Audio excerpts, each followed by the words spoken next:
Imagine mo to, hawak mo yung globe, tapos iniikot mo hanggang sa dulo ng mundo, sa pinakataas.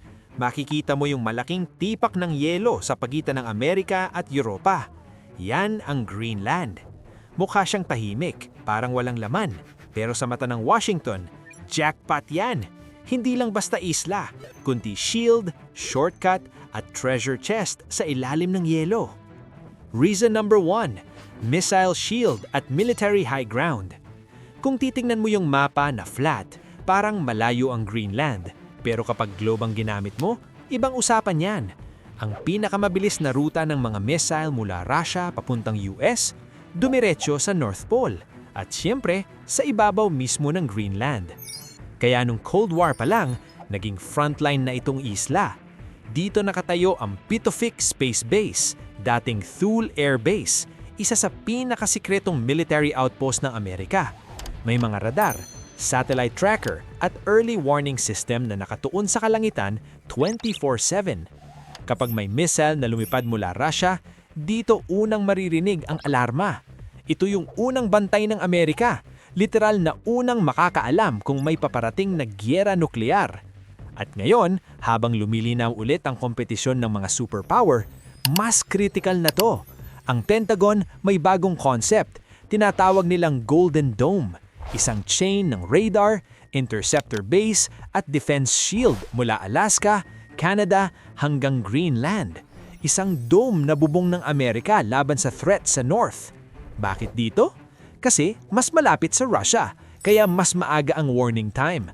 Sa missile warfare, bawat segundo pwedeng magligtas ng milyon. At hindi dito nagtatapos ang storya. Greenland din ang dulo ng tinatawag na GI-UK Gap, Greenland, Iceland, UK. Parang natural gate ito sa pagitan ng Arctic at Atlantic Ocean.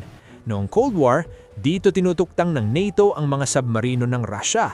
Kapag nakalisod ka rito, makakalabas ka na sa Atlantic at yan ang tinutuktang ng Amerika paulit-ulit. Kaya hanggang ngayon, importante pa rin ang posisyon ng Greenland.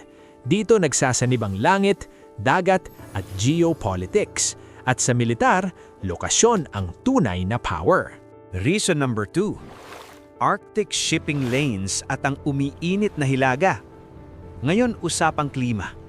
Dati, halos imposible mong makadaan sa Arctic, puro yelo, walang ruta. Pero ngayon, natutunaw na ang harang. Habang umiinit ang mundo, nabubuksan ng mga bagong shipping lanes. Sa tag-init, nagiging daanan na ang dating solid ice. Mula Asia papuntang Europe, pwedeng pumanik sa North. Mas mabilis, mas mura, mas diretso. At saan ka dadaan? Siyempre, malapit sa Greenland.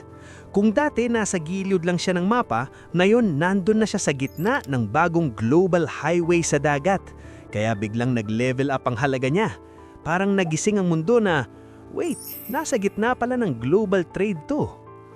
Kung magbubukas sa mga ruta, pwedeng maging hub ang Greenland para sa ports, airfields, research stations, pati surveillance ng military. Imagine mo parang checkpoint ng Arctic.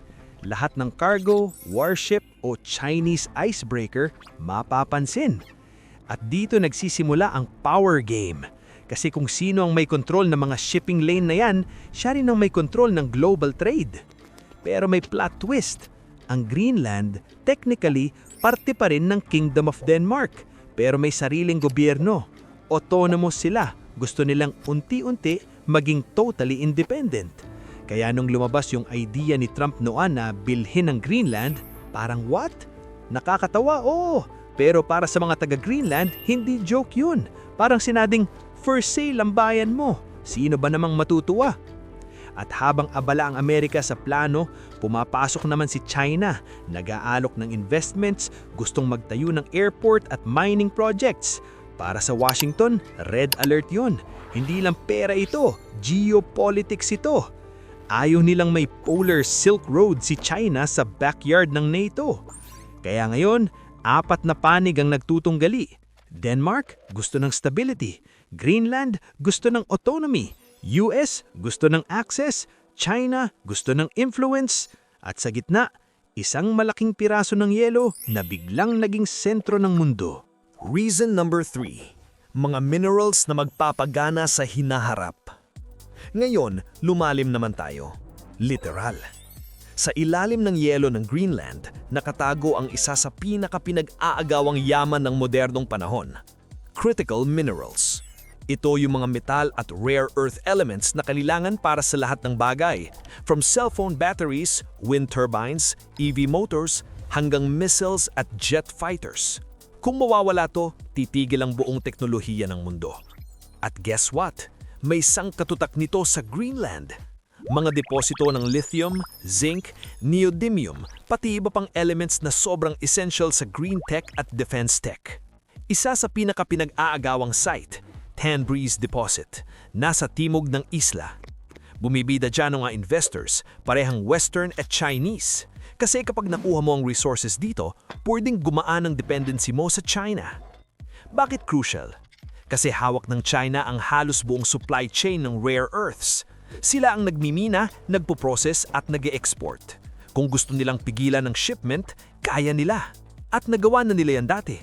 Biglang nagtaas ng presyo, nag-cut ng gallium at germanium exports. Para sa US, malaking problema yun. Kaya they're eyeing Greenland as a potential escape hatch. Sariling source ng minerals para sa chips, EVs at defense tech.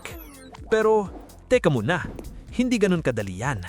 Mining sa Greenland, mahirap, malayo, malamig at mamahalin.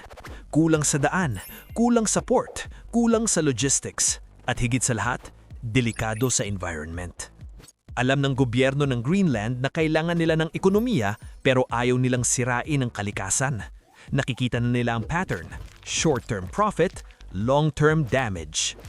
Pero kahit hindi pa nagsisimula ang full-scale extraction, sapat na tong possibility para mainteresado ang mga superpower.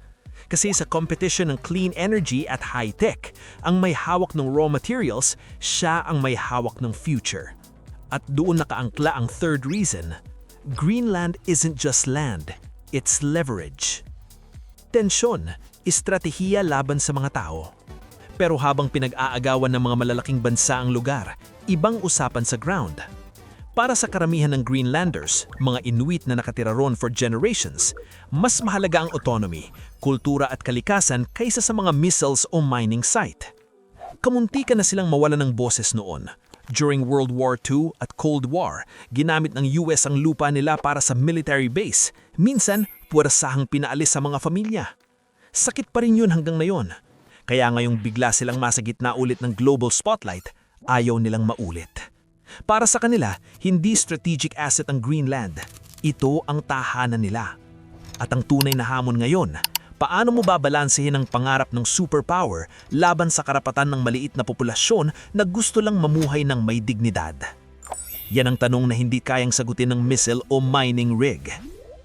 Tatlong reason, tatlong lens kung bakit gustong-gusto ng US ang Greenland. Security, trade, at resources. Pero sa ilalim nun, may mas malalim na kwento. Isang maliit na komunidad na nasa gitna ng nagbabagong mundo. Isang lugar na nakabitin sa pagitan ng kasaysayan at kinabukasan. At sa dulo, ang tanong na dapat nating tanuin ay hindi lang bakit gusto ng US ang Greenland, kundi sa bagong laban ng klima at kapangyarihan, sino ba talaga ang may karapatang magdesisyon kung kanino ang hinaharap ng Arctic?